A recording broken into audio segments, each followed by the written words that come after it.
In my opinion, cold start dabs are the best way to dab. There's a ton of different ways to consume your concentrate. You got all different kinds of devices and nails and different methods. But for a regular, everyday, run-of-the-mill option, cold start dabs are amazing. For those of you that don't know what a cold start dab is, it's where you put your concentrate on the nail before heating it. The way most people dab, they overheat their nail, and as it's cooling down, they try to put their concentrate on it when it gets to the proper temperature. With a cold start dab, you put your concentrate on first, and you just slowly ease into that temperature instead of waiting for your nail to cool down to it. So the approach is a little bit different, but the end result is you're trying to get a dab in either situation. Now, before we get into it, I will say there are some nails that are just way better for hot start dabs. You can't cold start everything. You can, but you're not going to get great results on something like a terp slurper or a blender. Some nails aren't designed for cold starts, and that's understandable, but most people aren't using slurpers every day, and most people end up using bangers because they're cheaper and easier to use in a lot of cases. So I'm going to try to keep this short and sweet so you can get on with your day, because that's exactly what cold starts are.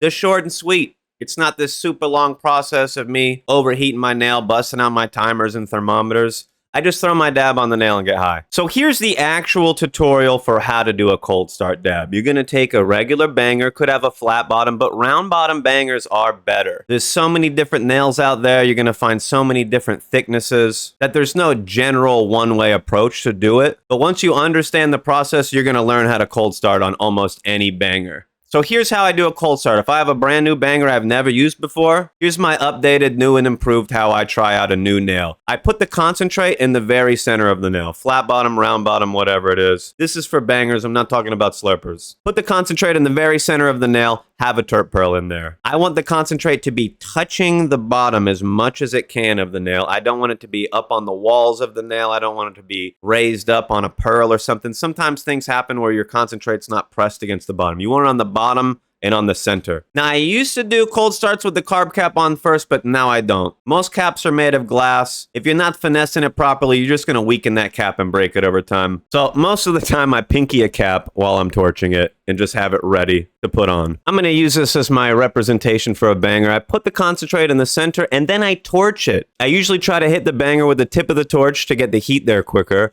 And then I'll try to do like a little half pipe motion where I go under, hit the sides a little bit, and get some heat on the sides, because you're getting better vaporization from the sides of your nail and not the bottom in a lot of cases. If you have a round bottom, that heat's actually going to disperse pretty well and you can just kind of torch right into it. But if you have a flat bottom, you might want to try to hit the sides a little bit, because as the terp pearl spins, it's going to push your concentrate against the wall, and that's where you're going to get a lot of vaporization. That's what E-rigs do, like the Puffco with the 3D chamber. They're hitting that vapor on the side. All E-rigs do cold starts because it's better. So when I'm torching it, I just wait for the concentrate to melt. It'll then bubble, and then after it bubbles, it's boiling at that point, you'll see vapor produce off of it. I usually stop the second I see vapor. On most nails, most bangers, that's the ideal temperature. It's ready to go. But like I said earlier, there's a lot of different nails. Sometimes you're going to have to finesse it. Your nail could be a little bit thicker. It could be a little bit thinner. It could do a better job dispersing the heat. It could do a terrible job holding the heat. You have to figure this out. But hit it from there. If it chars onto your nail, you did it a little bit too hot and you need to stop torching it before you see the vapor. If you saw vapor, but when you went to hit it, you really didn't get a lot and it just melted the concentrate on your nail, you might need to torch it for another second or two after you see the vapor. There's a little bit of finesse. There's some factors that are involved based on the nail you're using, the concentrate you're using, the size of the dab you're using. But at the end of the day, oh my God, it's so much easier than hot start dabbing. I've heard so many people just shout out random numbers. Oh, just heat it for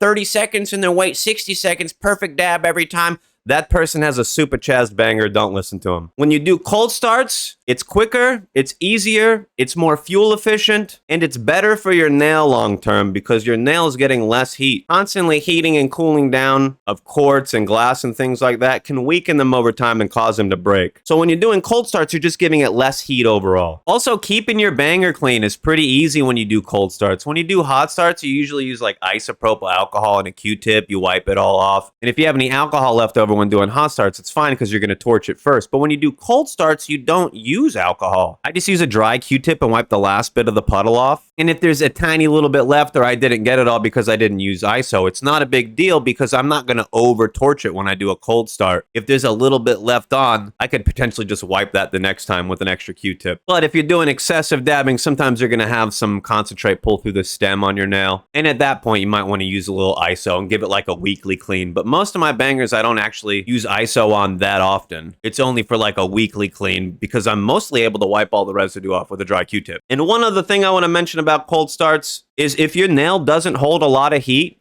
you might have to reheat it a couple times if you put a nice size glob on there. I have some smaller, thinner nails where I'm not going to get the whole dab if I put a decent sized glob on there in one torch sesh. I'm going to get about half of the hit and then I need to torch it again for the other half. If I were to do a hot start dab on that nail with the same size dab, I'd run into the same issue where I would just have to reheat the second part of the dab. If you've ever reheated a dab with a little bit left on your nail, you've done a cold start. You already know what it's like. So I've had to take a lot of my cold start videos down. That's why I'm making this one. But I do have a short, less than 60-second tutorial I'm posting on Instagram. Short little reel, how to do a cold start. You can see my whole process for how I do it. It's an older video. I was going to update it, but I just found the old video. So check that out, Cewpins420 on Instagram. And if you want to get high with me, tune into my Twitch stream. I go live at 9 p.m. Eastern every night on Twitch for a smoke sesh. And if you have Amazon Prime, you can support my content for free. And if you want to know about my favorite consistencies for concentrate, check out this tier list right here. I break down some of my favorite and least favorite consistencies.